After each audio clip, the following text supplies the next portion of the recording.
Les rencontres d'Ancom. Interviews, débats avec nos invités autour de thèmes littéraires, artistiques, sociétaux et autres. En direct du Gai Moulin Bistrot. On n'a quasiment plus de classe moyenne, entre guillemets. Les pauvres deviennent de plus en plus pauvres, les riches sont de plus en plus riches. Les gens ont peur les uns des autres. Enfin, on sent que... Le système s'emballe dans le mauvais sens du terme. C'est ça, ça Et devient, le pire, c'est que plus on te parle de démocratie, plus on te parle de liberté, et moins dans les faits, il y en a. C'est un truc de fou. Aujourd'hui, par exemple, ils viennent, il n'y a pas longtemps, je le dis souvent dans mes conférences, ils viennent d'embaucher 200 inspecteurs pour contrôler les gens qui touchent le RSA. Alors c'est vrai, il y a quelques connards qui truandent sur le RSA. Mais par contre, pour la fraude fiscale, il y a moins de gens. Donc je veux comprendre. D'un côté, allez, 2% des mecs du RSA qui truandent, et de l'autre côté, 60 à 80, voire 100 milliards d'euros par an en fraude fiscale, et là, on ne va pas les chercher. Expliquez-moi. Je ne comprends pas. Ou plutôt, je comprends bien. Je veux qu'on m'explique pourquoi, par exemple, avant un député, loi de moralisation bidon, avant un député, quand il était avocat, on pouvait savoir qui le payait. C'est-à-dire qu'on avait le nom des mecs qui payaient le député en tant qu'avocat. Ça nous permettait déjà de savoir, comme on l'a su avec Mme Dati, qui a touché un chèque de 400 000 euros comme députée européenne avocate, de savoir que bizarrement, quand elle a déposé après une espèce de directive pour accorder plus de privilèges aux pétrogaziers, on s'est aperçu que c'est eux qui lui avaient fait le chèque. Ben maintenant, ils ont fait une loi où on ne peut même plus savoir le nom des gens qui payent les avocats qui sont députés. C'est génial, la transparence. La transparence, elle est juste pour nous, elle n'est pas pour eux. C'est ça. Moi, je deviens fou quand j'arrive à creuser ça. Par exemple, demain, vous ne pouvez plus payer vos impôts autrement que par Internet. Rien à foutre de savoir si tu n'as pas Internet chez toi, si tu es une famille monoparentale, si tu ne sais pas t'en servir. C'est pas mon problème, c'est le tien. Aujourd'hui, demain, quand tu as une petite entreprise, tu ne pourras plus payer autrement que dématérialiser tes factures, etc. Et là, ils viennent de refuser 2 fois une loi qui demandait la dématérialisation de la propagande électorale. Tu sais, les tonnes de papier qu'on reçoit chez soi, les 2 tours des élections, etc., etc. Eh bien ça, ils viennent de le refuser. Expliquez-moi. On a fait les comptes. La propagande électorale pour les députés sur la France, ça coûte 60 millions d'euros par tour. C'est énorme. Ça en ferait des petites économies, là. Ouais. Eh ben non, là, pour eux, ils ont refusé. Donc on va continuer à recevoir des tonnes de paplards, des tonnes de tracts dont on ne lit pas, on n'a rien à foutre. C'est exactement. Je veux juste qu'on m'explique. Et moi, il y a un truc qui m'échappe, qui m'étonne, dirons-nous, c'est que malgré tout ce qui se passe là actuellement, les gens ne semblent... Enfin, moi, j'ai l'impression qu'ils...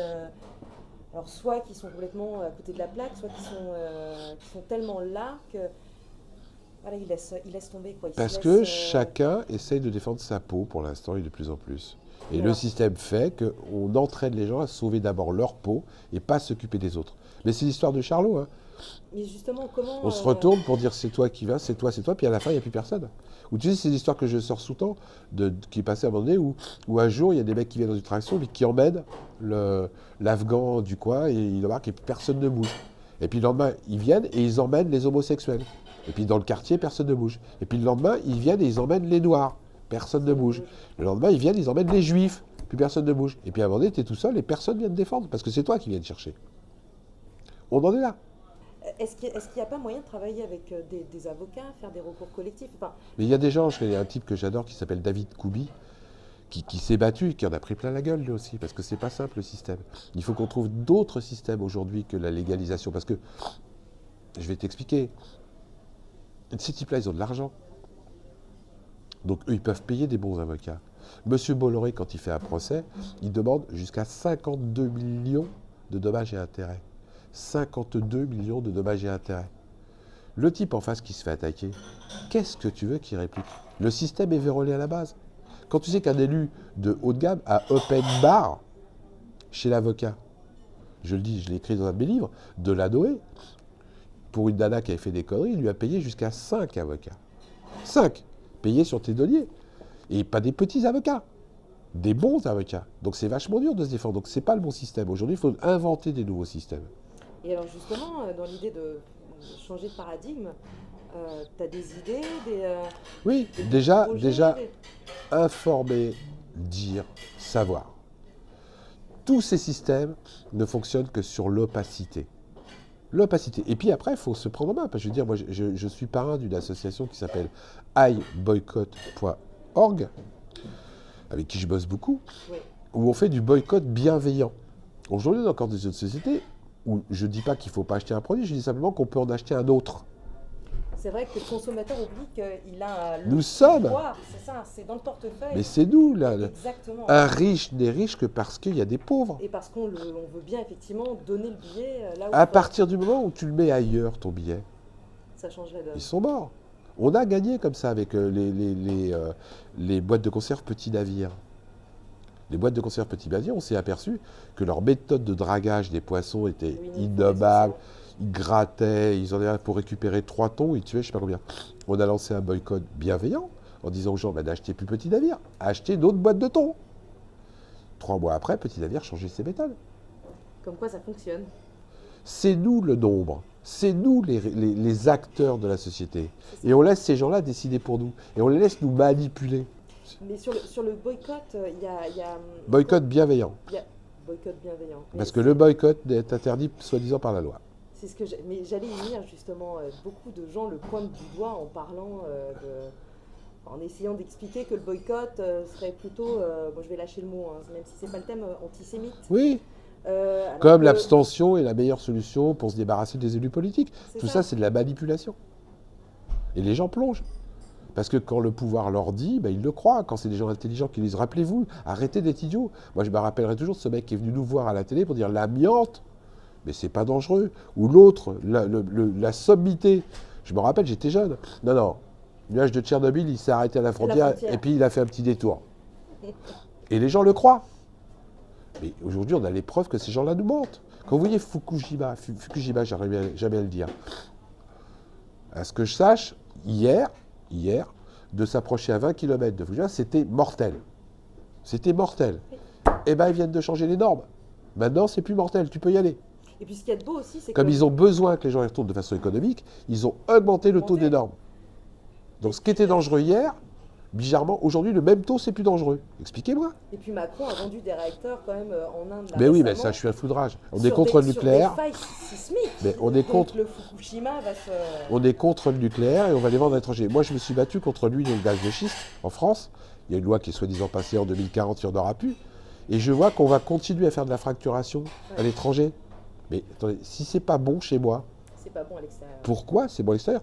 Je veux juste qu'on m'explique des trucs cons, moi. Je suis un type très pragmatique, je ne suis pas un type intelligent. Je vais te parler des 11 vaccins. Mais moi, je ne suis pas contre, parce que je ne suis pas un type obtus. Je veux juste qu'on m'explique pourquoi un gosse de 3 mois, on lui fait le vaccin de l'hépatite B. Or, l'hépatite B, à 80%, c'est le sexe. À moi de vouloir se lancer vers l'autorisation de sodomie des enfants. C'est ça, à 3 mois en général. Tu vois? Je comprends. Et deuxième truc qui me rend fou, parce que je suis très pragmatique. Dans les vaccins, j'ai appris qu'il y avait des adjuvants d'aluminium. L'aluminium étant un truc qu'on n'arrive pas à évacuer. Un des seuls métaux que l'organisme humain ne peut pas évacuer. Mais j'arrive pas à comprendre que les adjuvants d'aluminium, dans les vaccins, en France, soient interdits pour les animaux. Et c'est vérifiable et vérifié.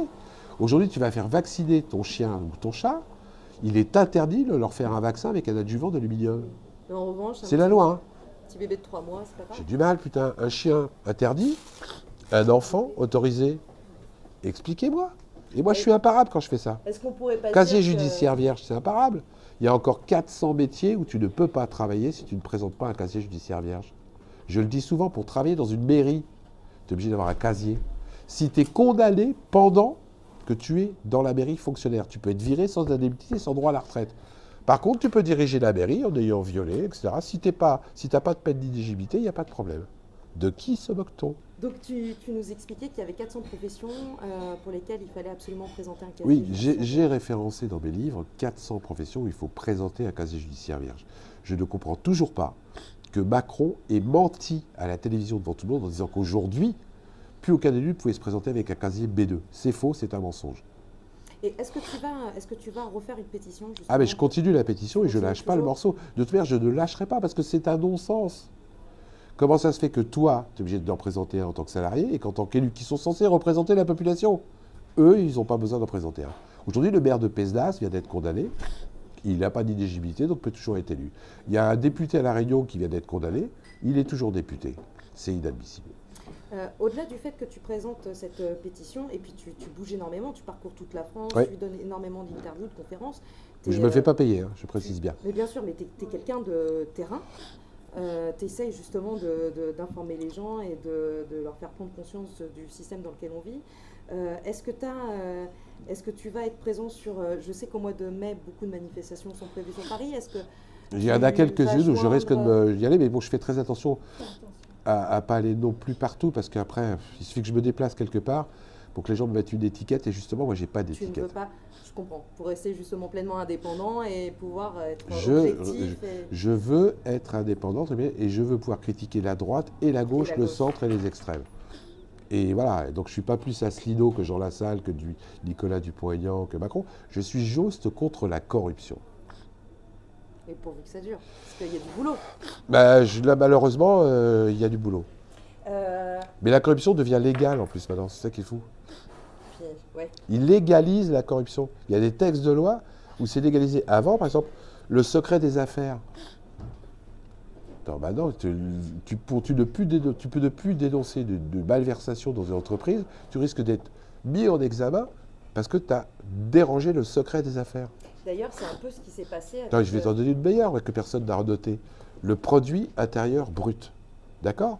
Ils viennent de passer une loi où ils vont rentrer dans le produit intérieur brut le montant du trafic de drogue en France. C'est magnifique. Mais personne ne se rend compte de la folie. Donc le trafic de drogue rentre dans le calcul du PIB. Mais c'est quoi ce bordel? Et les gens, ah ouais, mais ça va aller mieux. Bah ouais, il y a plein de trafic de Ah oui, drogue. c'est sûr, c'est Donc ça va mieux. D'un côté, on lutte contre le trafic, et de l'autre côté, on prend la masse monétaire du trafic de drogue, qui est quand même important, pour la rentrer dans le PIB. Personne n'hurle. Moi, j'hurle. Puis surtout que c'est le début de quelque chose qui Bah, peut n'importe quoi. arriver atroce, parce qu'on peut parler après de trafic d'organes, de la traite des blanches, Mais, de ça, n'importe quoi, mais on va le rentrer dans le PIB aussi, puisque ça rapporte de l'argent. Tout est basé ça. sur le pognon. Le bien-être, on n'en parle plus. Du moment ça que, compte pas, ça du rapporte moment pas que le assez. monétaire va bien. Sauf que le monétaire, de plus en plus, c'est pour quelques personnes. Je rappelle qu'aujourd'hui, il y a un rapport d'Oxfam qui est sorti, où il y a 8 personnes qui possèdent plus que 3,5 milliards d'individus. 8 personnes. Jusqu'où on va aller? Il y a 10 ans, ils étaient 380. Ouais. Oui, la vitesse où on va aujourd'hui? C'est ça, plus le temps passe et plus la notion du temps justement semble se réduire et on est toujours de plus en plus speed et avec la numérisation, l'ubérisation. Ah ben, dont tu parlais aujourd'hui, tout à l'heure, Aujourd'hui, tu deviens riche en 2 ans, 3 ans. Avant, il fallait une vie. Maintenant, en 3 ans, tu arrives, le système fait que. Mais le problème, c'est que le gâteau, c'est le même. Et à un moment donné, les parts de gâteau pour l'ensemble des gens se réduit. Par exemple, la part de gâteau pour le petit nombre augmente. À un moment donné, c'est pas possible. Parce que les mecs, ils sont gentils. Mais ils vont mettre des barricades. Puis après les barricades, ils vont mettre des miradors. Et au-dessus des miradors, ils vont mettre des mitraillettes. Sauf qu'il y aura toujours de plus en plus de gens dehors qui vont avoir faim. À un moment donné, il faut exploser. À force d'automatiser, les gens ne pourront plus acheter de bagnole. Avant, pour faire une voiture, il fallait 20 personnes. Aujourd'hui, pour faire une voiture, il faut 4 personnes. 4. Ça fait 16 personnes qui n'ont plus le pouvoir d'achat. Donc après, ils t'inventent des crédits revolver, des crédits machin. Mais à un moment donné, tu as beau avoir des crédits revolver, tu te retrouves surendetté. puis il y a un problème de dette et puis un problème de formation aussi, puisque du coup il y a énormément d'emplois qui disparaissent, Ah bah attends, c'est évident, faut pas... qu'on ne transmet plus, qu'on n'apprend plus. Et donc c'est autant de gens qui se retrouveront, ou de jeunes étudiants qui se retrouveront au chômage plus tard avec... Mais c'est pire que ça. Et je ne suis pas dans la théorie du complot. Aujourd'hui, le niveau intellectuel des enfants baisse, c'est pas moi qui le dis, il y a un rapport. Mais je vais vous donner encore un scoop ici. Vous connaissez la note du concours d'admission pour être professeur des écoles sur l'Académie de Créteil? Mais je crois que c'est 3,4 cette année. 3,4. C'est atroce. Mais tu te rends compte, moi, Sur ça- 20, il faut bien le sur préciser. 20, c'est ça. Et les gens ne savent pas. Ça veut dire qu'aujourd'hui, si je veux enseigner, je vais passer un concours à 3, Concours national. C'est ça. Donc je saurais moins lire et moins écrire que les gamins à qui je vais Que apprendre. l'élève, C'est un bonheur. c'est magnifique. Donc on prépare des générations d'abrutis. C'est ça.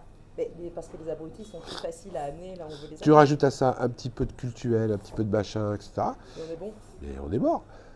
Et par contre, ça va faire le bonheur de ceux qui vont pouvoir faire autrement. La masse ne pourra pas faire autrement. C'est Mais toi qui pourras mettre ton gosse en école privée, etc., tu auras les rênes de l'information. Tu auras les rênes du savoir. Après, tu fais ce que tu veux. C'est toi qui seras derrière l'ordinateur. Et justement, tout ce qui est éducation nationale, enseignement, quand on sait que donc, on peut enseigner à 3,4, Mais c'est pire que ça. Les gosses, on leur apprend, soi-disant, de plus en plus de choses. Je dis bien de plus en plus de choses. Mais dans la réalité, ils ne savent plus compter. Les gosses ont de plus d'informations à enregistrer, mais ils ne savent plus lire. Les gosses ont plus de données à comprendre, mais ils ne savent plus l'histoire. Ils mettent Napoléon avant Louis XIV. Donc j'ai quand même un problème entre ce qu'ils disent qu'ils vont faire et la réalité des faits. Aujourd'hui, il y a, je pèse mes mots, un paquet de gosses qui arrivent en 6e qui ne savent ni lire ni écrire. oui. Et En 6e. Tout le parcours de la maternelle à la 6e, tout a je été comprends pas. ouais. Ça veut dire qu'on laisse sciemment des mômes. Mais sciemment, et on le arriver, maquille. oui, c'est ça, au collège pour en faire de toute façon Et- des élèves perdus. Parce que Mais ils n'ont comment, pas les bases. comment tu veux commencer à apprendre des maths si tu ne sais pas lire? Comment? C'est pas possible. Donc il n'y a pas les bases. Donc tout ça, c'est perdu derrière. C'est foutu. Et moi, j'ai été dans des conseils d'administration de collège, etc. Il y a un paquet de gosses qui arrivent en 6e qui ne savent ni lire ni écrire. Pas de problème. À 16 ans ou à 14 ans, on les vire dans l'apprentissage et C'est ça. basta. On a détruit tout le reste des gosses dans les classes parce que quand tu as 4 ou 5 gosses qui ne savent pas lire, bah, ils perturbent. Donc voilà, puis tout va avec. C'est un bonheur. Et les profs, après, ne font plus des cours. Ils font de la discipline. C'est exactement ça, sauf qu'un prof n'est pas là pour faire le flic. Et qu'on soit bien d'accord, je ne suis pas fasciste, je ne suis pas communiste, je ne suis pas anti-bâche système, je ne suis pas dans la théorie du complot. C'est juste des constats. Des constats. Moi, le premier, alors que je suis un fervent défenseur de l'école publique. Quand j'étais élu, je votais systématiquement contre les subventions aux écoles privées. J'ai été obligé de mettre un de mes gosses en école privée. Et je ne le regrette pas. Et- Le pire. Mais beaucoup de parents se lancent. Sauf que le là-dedans. système est fait pour ça. C'est ça. Le système t'oblige à faire ça. Parce que Si tu peux pas avoir de rendez-vous à l'hôpital aujourd'hui, il n'y a pas de problème. Prends un rendez-vous à la clinique d'à côté. Tu l'as dans les 15 jours. Ah là, tu payes. Mais c'est pas un problème. L'hôpital. Et puis c'est bizarre, je m'aperçois que le mec le docteur de l'hôpital public et le docteur de l'hôpital privé, c'est le même. Putain, j'avais pas compris, je croyais que c'était son frère. Ah non, non, c'est le même. C'est le même. À l'hôpital, 3 mois, dans ma clinique, 15 jours. Super le système. Et on dit rien, et on laisse faire. On laisse faire. Et on laisse faire. Parce que ça fonctionne. Et puis c'est vrai que si tu commences à être malade, que tu as mal aux dents, que tu commences à avoir des problèmes d'intestin, bah, tu as envie de te faire soigner tout de suite. Et ben non, dans ces cliniques privées. Et c'était un peu le but d'ailleurs de cette loi sur la Ah ben, santé, c'est, de bousiller la sécurité sociale et d'augmenter les et ne pourront se cotisations soigner que des ceux qui pourront se qui auront soigner. de l'argent, exactement. Voilà. Comme aux Et puis, États-Unis. on sera des gens humains. On va faire comme aux États-Unis, de temps en temps, dans un gymnase, on fera venir un toubib, et puis on montrera les gens qui n'ont pas de pognon, ils feront la queue pour se faire soigner les dents. C'est ça. Et puis fermez votre gueule, parce Les qu'on vous le fait dispensaires, gratos. on Hein. attend 12 heures. Fermez-la. Fermez-la, parce qu'on vous donne des soins gratuitement. C'est dans un gymnase, il n'y a pas de machin, mais on vous le donne. Donc fermez-la, et les gens la fermeront. Parce que ça sera le système qui voudra ça. Et puis on leur a appris dans le temps à se contenter de ce qu'on leur Ben, donne soyez aussi. contents, C'est et ça. déjà, vous pouvez aller vous aller. Exactement. Comme je vous Donc, disais tout à l'heure, en début de conférence, soyez contents, vous avez 3 petits boulots. Mais il y a plein de gens, vous connaissez les contrats à 0 heure en Angleterre? Tu es assis sur une chaise, t'attends. Ton patron t'appelle, il te fait bosser un quart d'heure, il n'a plus besoin de toi, tu reviens t'asseoir sur la chaise. Et si jamais t'es pas content, il y a un autre mec qui est assis sur la chaise à côté qui prendra le boulot. Et ben les gens ferment leur gueule, et ça s'appelle des contrats 0 heure. Il n'y a aucune obligation de te donner une seule heure de travail. Le patron te rappelle quand il a besoin d'un quart d'heure. Alors moi, je ne suis pas contre, encore une fois. Si à l'inverse, il y avait quelque chose dans l'autre sens. Mais le problème, c'est que là, le profit, il est à sens unique. toujours. Il n'est pas partagé. Moi, je veux bien le partage du travail, etc. Je veux bien que les machines remplacent les hommes. Mais pourquoi on ne taxe pas les machines en charge sociale quand on remplace un homme? Ah bah non, c'est pas pareil. Ah bah tiens, pourquoi? Explique-moi. Je veux qu'on m'explique. Donc toi, tu remplaces le bonhomme, tu remplaces les charges, et tu vas prendre tout le profit. il y a quelque chose qui ne va pas. Surtout qu'aujourd'hui, en termes d'investissement, tout retourne au numérique. Mais en plus de ça, on n'oblige pas les gens à dépenser le pognon, là, ils le gagnent. C'est une aberration. On nous a baratiné sur le fait que ces dernières années, on a récupéré plein d'argent de fraude fiscale. On a entendu partout ça dans la presse. Partout. Ah ouais. Sauf qu'on a oublié de dire que les gens, la plupart du temps, ils laissaient leur pognon à l'étranger. Donc j'ai détourné 10 millions d'euros, j'ai une amende et j'ai légalisé ma fraude. Mais le pognon, il est toujours là-bas. Toujours là-bas. Ça me sert à quoi? À que dalle. J'ai encore fait un effet d'annonce. Monsieur de Gaulle, dont je ne suis pas un fervent partisan, en 1957, il a fait une pseudo-loi d'amnistie, mais les gens qui étaient gaulés et qui venaient, ils remettaient leur pognon en France. Tu ne le laissais pas en Suisse ou au Luxembourg. Et bien c'est ce qu'ils font aujourd'hui. C'est quoi? Comment ça se fait que la plupart des lanceurs d'alerte, que je connais autour de moi, sont tous dans les emmerdes? Justement, je voulais te parler de Stéphanie Gibaud. Oui, mais il n'y a pas que Stéphanie, j'en connais pas. Il y a Yasmine, il y a un type que j'adore, qui est celui qui a dénoncé le scandale avec une vidéo que vous avez tous vue, où Arcelor balance des produits chimiques dans la terre, et qu'il a filmé. Il a été viré, il sort de 3 mois d'hôpital, plus personne ne lui parle, etc., etc. C'est une folie aujourd'hui. Tout est organisé pour que les gens qui osent dire autre chose, on les fasse taire. On les fasse taire. Il n'y a pas que Stéphanie, il y en a plein. C'est vrai qu'ils sont nombreux. Attends, ils ont tous des procès. Ces gens à se faire menacer, à se faire... Et moi, j'ai eu menace de mort. J'ai eu des menaces de mort aussi. Mais je m'en fous, je les emmerde. Et justement, là, je sais que tu étais sur le salon du livre, ouais. Donc on va s'arrêter ici, mais je voudrais revenir sur Pilleurs de vie qui va sortir au mois d'octobre. Ouais. J'aimerais beaucoup qu'on te reçoive pour que tu puisses nous en parler. Ça sera avec plaisir. Pilleurs de vie, c'est la suite de Pilleurs d'État et du Goudron des Plumes. C'est que je prouve l'accointance entre l'économique et les politiques qui fait qu'ils sont en train d'organiser le pillage de notre vie, de la naissance à la mort. Preuve à l'appui. Et ça, c'est très intéressant parce qu'encore une fois, on s'aperçoit que finance, intelligence artificielle, tout ça va dans économique, le même politique, sociale, santé, éducation, ils sont en train de faire que notre vie va être pillée de la naissance à la vie. Et ça commence. Je vous donne un dernier petit truc et je vais arrêter. Coca-Cola, vous connaissez? Oh oui, c'est pas Coca-Cola d'ailleurs qui assèche un peu tous les pays là. Non seulement elle assèche la flotte Coca-Cola, mais en plus ils viennent d'être désignés en France dans un organisme d'État. D'État. C'est vrai? Ouais, la lutte contre l'obésité dans le sport. C'est un peu comme McDo qui sponsorise les JO et... Et bien aujourd'hui, Coca-Cola s'occupe de la lutte de l'obésité dans le sport. Et ça, c'est en train de se préparer, ils pillent notre vie. Donc à partir du moment où ces gens-là, on va avoir ces postes, ils ne vont pas travailler pour nous. Ils vont travailler pour eux. Et comme ils sont au beau poste, ils vont nous expliquer qu'après avoir couru à 200 mètres, c'est bien de boire du coca. Ça désaltère. Et puis en plus, ça sera du coca light. Il n'y aura que 8 morceaux de sucre à la place de 7.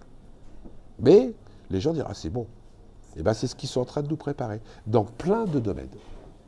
Et ça sera le sujet, justement, de Pilleurs de vie. De la naissance à la mort, ils organisent le pillage de notre vie, à leur profit. À leur profit. Alors, on a très hâte de te recevoir pour t'entendre parler de Pilleurs de vie. Ça sera avec plaisir. Ça marche.